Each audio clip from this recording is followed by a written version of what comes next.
այս քաղաքացիները, ովքեր դարձել են զոհ բանկերում տեղի ունեցած զեղծահարություններից, նաև կիբերհանցագործություններից, դրանք մենք արդեն տարանջատում ենք, դրանք տարբեր բաներ են, որովհետև դեպքեր կան, որ բանկի զեղծահարության հետևանքով են տուժել մարդիկ,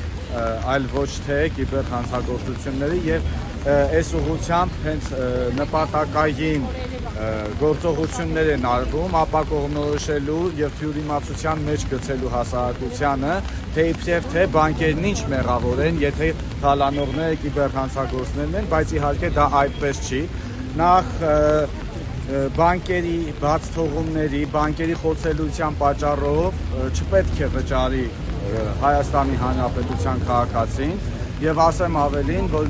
մեր կասկածներն արդեն իսկ վերածվել են վստահության եւ համոզմունքի,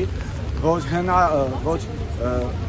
այն սողանքները, որ բաց է թողնված կիբերհանցագործների համար, գուցեև այդ սողանքները հենց դիտավորյալ են բաց են թողնված,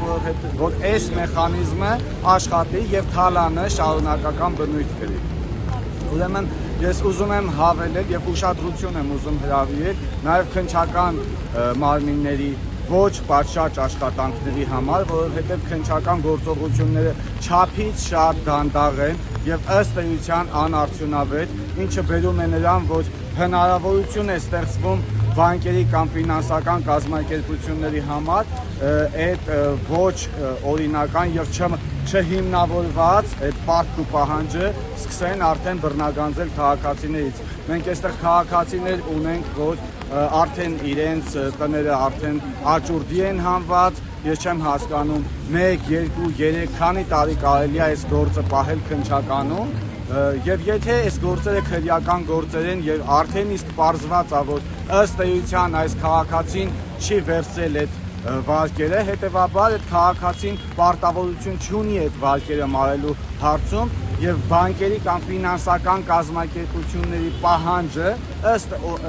էության օրենքով հիմնավորված չի, որը անհամաչափորեն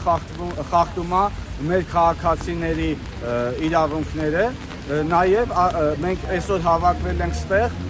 խոսելու այն մասին, որ եւ պահանջելու կառավարությունից եւ հիշեցնելու կառավարությանը, որ նրանց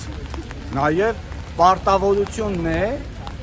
պաշտպանել Հայաստանի Հանրապետության քաղաքացիներին զեղծարարներից, այդ թվում եւ կիբերհանցագործներից եւ որոշ բանկերից։